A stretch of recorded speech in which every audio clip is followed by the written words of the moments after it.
comentar un par de temas xerais, non? Que é o que creo que tamén nos vai vir ben para o debate, non?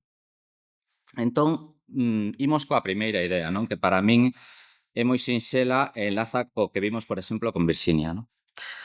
Que é o mundo do deseño de patios ou de espacios para os rapaces e rapazas, pero ao longo do tempo, e feito non por eses rapaces e por esas rapazas. Claro, que isto está moi ben documentado, o que pasa é que moitas veces en libros que non están en español, pero bueno, de vez en cando, isto, por exemplo, fixo unha exposición moi boa o Reina Sofía fai no 2012 ou por aí, non?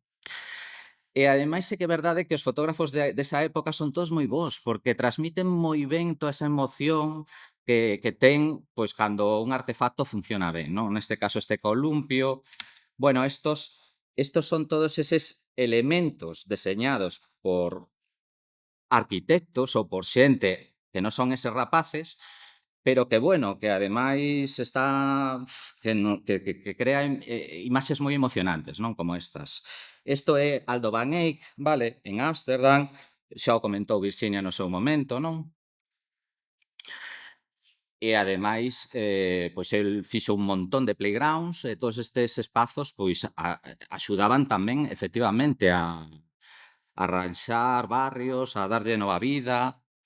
E se vos fixades, ademais, no banco hai persoas maiores, o sea, axudaba moi ben a integración social. Estamos falando dos anos 40, 50, 60 do pasado século. E o que decimos é que, ademais, hai moi bons fotógrafos neste momento. Ou, polo que decía eu, porque hai que integrar todo, Lina Bobardi en Brasil, non? E tamén estes xogos infantís. Ou no caso español, que pois isto é un poblado, é Caño Roto, isto é un artista plástico, que é Ángel Ferrand, e isto é o patio dunha escola. É un patio dunha escola con uns columpios, uns elementos creados por ese escultor, carpinteiro. Os vedes aquí tamén, coa area, ademais, e os vedes aquí, pois, nesa exposición da que falábamos do Raíña Sofía, non? Pero claro, para min o problema é que estamos en elementos deseñados por adultos e que no caso de Ferran, pois rematan sendo pezas de museo, vale, como vemos eses. Ou que rematan sendo, isto tamén era un vídeo, que rematan sendo pezas que podes comprar, como quen compra unha cadeira en Vitra, pois estes columpios tan bonitos e que funcionan tan ben como os de Van Eyck, pois os podes comprar agora nunha empresa que se chama Boerplay, que lle chaman liña clásica de elementos de playground, non? Ou os de Montessori, que veíamos, por exemplo, replicados un pouco no outro día, Antón Tenvedra, non? E que os compras por catálogo, por decirlo de alguna forma.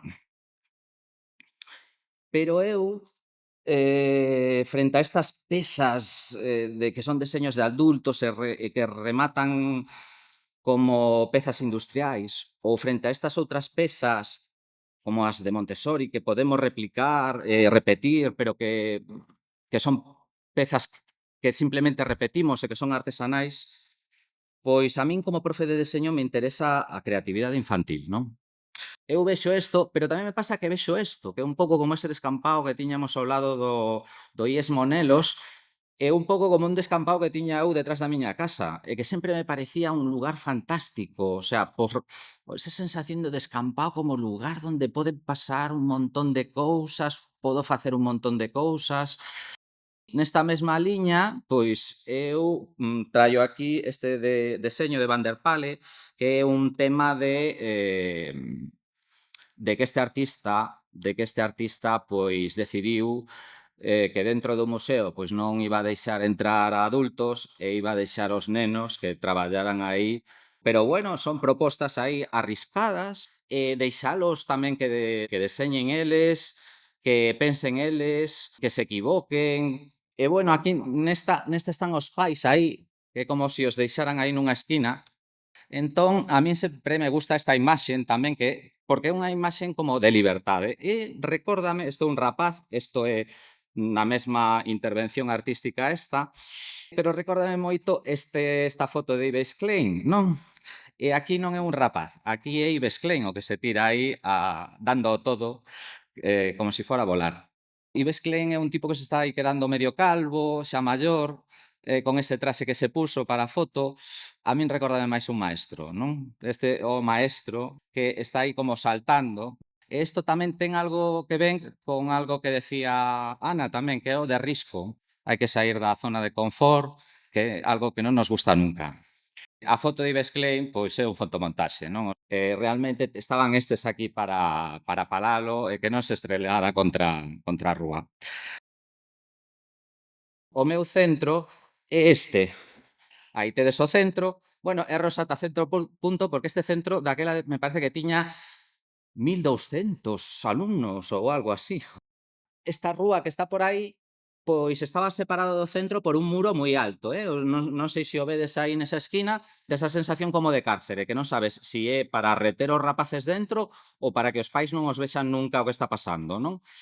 Pero pouco a pouco se foi renaturalizando e agora funciona como un parque está nun ensanche este centro. E dentro dese mundo, pois tamén está isto de temos clases os martes pola tarde e non temos donde comer. Donde vas a comer mellor que no parque? Pois haberá que poñer unhas mesas e unhas cadeiras. Cando personalizo a miña carpeta ou personalizo a miña mochila ou personalizo a miña aula, pois a aula pasa a ser máis miña, claro. Entón, pois, como se fora na miña casa, pois se colgo uns cadros, o sitio é máis bonito. Temos que falar de moitísimas máis cousas, entón este é un fotograma dos catalanes, que en este sentido nos levan moita vantaxe.